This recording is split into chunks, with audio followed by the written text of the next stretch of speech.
Une machine d'impression typographique, c'est quoi? Bah c'est ça.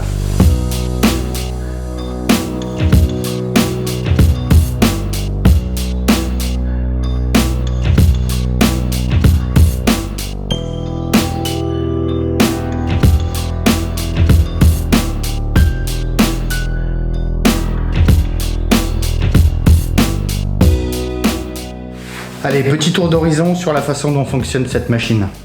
Donc le plateau supérieur qui est ici va recueillir l'encre et le mouvement des rouleaux, en actionnant la manivelle, va permettre le transfert de l'encre du plateau supérieur vers le cliché photopolymère qui sera positionné ici.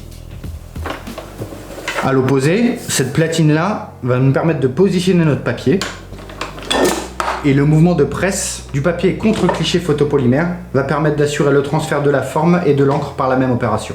Petite parenthèse sur le modèle de cette machine. Comme je vous l'ai dit précédemment, c'est une Adana 8 par 5 et ça s'appelle 8 par 5 parce qu'en fait l'enceinte d'impression fait 8 pouces par 5 pouces. Donc ça nous délimite le cadre et du coup la taille des éléments qu'on peut imprimer avec cette machine.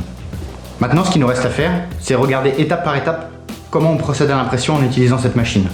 À commencer par le repositionnement de l'enceinte en aluminium. Donc on va regarder ensemble comment ça se passe et pour ça, on se retrouve en bas. Donc pour le repositionnement du support, c'est assez simple. Il y a deux petits ergots de chaque côté.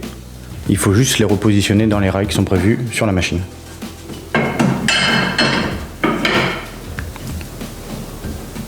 Et voilà, c'est en place. Donc ensuite, ce que je vais faire, c'est utiliser ce petit feuillet de positionnement qui va me permettre de placer ma carte de visite au bon endroit. Donc c'est un feuillet de plastique sur lequel il y a des mousses. Ce sont des mousses isolantes de portes et fenêtres, assez classiques. L'intérêt de ça, c'est que comme elles sont souples, au moment de l'impression, c'est-à-dire au moment où on rabat le plateau et on le met en contact avec la platine, ça ne va pas venir gêner l'impression parce qu'il n'y aura pas de surépaisseur. Donc je vais le positionner. Alors il y a ce petit bandeau ici, ce petit rideau là qu'on peut soulever et je pince voilà, la plaque de plastique en dessous, comme ça. Et en bas, même chose. Il y a cette petite platine métallique qu'on peut venir resserrer avec les petites vis de chaque côté.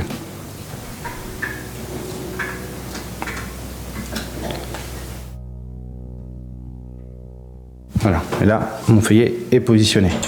Donc à partir de là, je peux déterminer la position exacte de mon cliché photopolymère. Et pour faire ça, j'utilise un petit gabarit qui est en fait le format de ma carte de visite avant la découpe finale, que je positionne ici.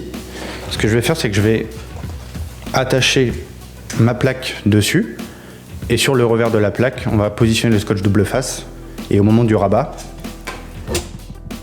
elle va venir s'attacher sur la platine. Donc je vais installer les scotch et je vous retrouve tout de suite après. Voilà, donc là je viens de positionner ma plaque à mon cliché. On voit qu'il est solidaire de la plaque de support. Et donc quand on va venir activer le système de rouleau, il va passer dessus et ancrer que la partie qui est en relief. C'est le principe de l'impression typographique. Donc là notre setup pour l'impression il est prêt. Ce qu'il nous reste juste à faire, c'est aller créer notre mélange de couleurs en utilisant les encres à notre disposition.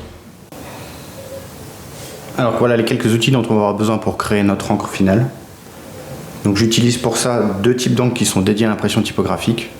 La première qui est une encre bleue profonde et la seconde c'est un blanc opaque. Donc je vais créer un mélange des deux encres pour obtenir notre teinte finale. Pour faire ça, il faudrait normalement utiliser un nuancier Pantone pour avoir la nuance exacte de couleur qu'on veut.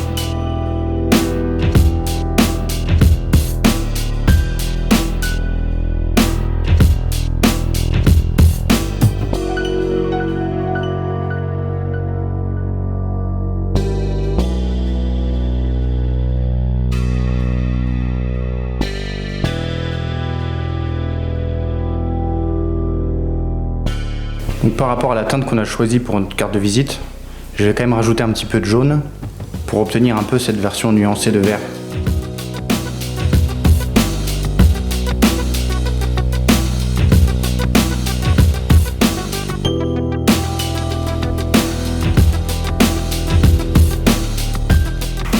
Avant d'attaquer, je vais quand même créer ma seconde nuance qui va être utile pour le verso de la carte de visite. Donc je vais partir de cette teinte là en récupérant un petit peu de l'encre qui est dispo. Et je vais l'atténuer avec un tout petit peu de blanc et un tout petit peu de jaune pour créer une nuance un tout petit peu plus punchy.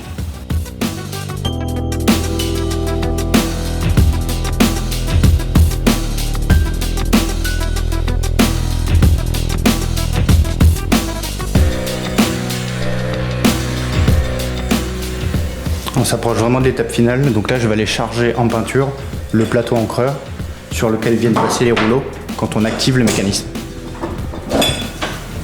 Donc j'utilise ce petit rouleau là qui va se charger de l'encre qu'on a préparée tout à l'heure et je vais l'appliquer sur le plateau.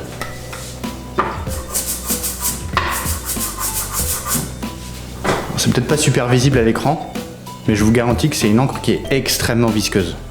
Donc il en faut déjà très peu pour faire beaucoup de cartes de visite et surtout il faut vraiment y aller avec pas mal d'énergie pour réussir à étaler ça correctement.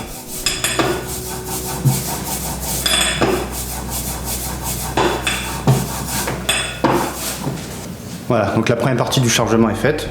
Ce qu'il faut ensuite, c'est activer plusieurs coups de manette pour que les rouleaux se chargent en encre.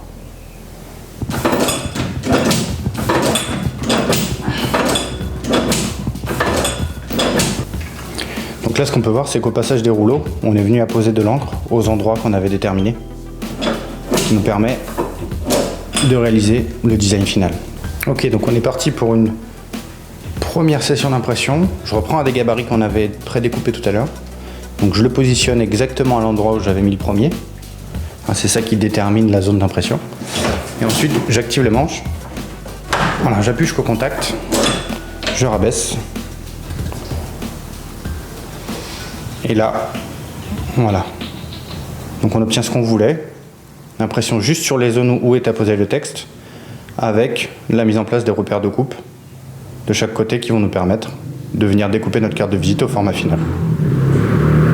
Donc je vais enchaîner quelques impressions de ce format-là et je vous retrouve ensuite pour vous montrer le résultat final. C'est exactement la même chose pour le verso, donc je ne vais pas vous le présenter là, mais je vous montre ensuite le résultat. Voilà qui conclut l'impression de notre carte de visite au format final, en recto et verso.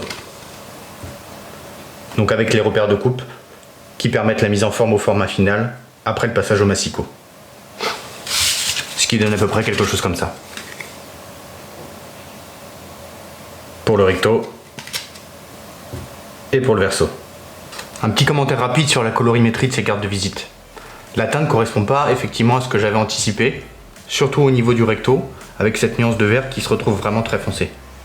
Donc ce que j'aurais dû faire et ce que je vous recommande de faire, c'est qu'au moment de la préparation des encres, le mieux c'est d'avoir un nuancier Pantone, mais sinon de faire des petits tests itératifs sur des petites chutes de papier, pour bien vous assurer que la teinte elle correspond à ce que vous attendez. Je ne l'ai pas fait là pour un gain de temps, mais je vous recommande chaudement de le faire pour ne pas être déçu du résultat.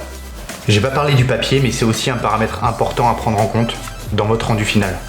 Donc je vous passe les détails sur la sélection du papier, je vais juste vous mettre dans la description le lien vers le papier que j'ai utilisé là. Donc si vous avez des questions, comme à chaque fois n'hésitez pas, on sera ravis d'y répondre. Moi je vous dis à bientôt.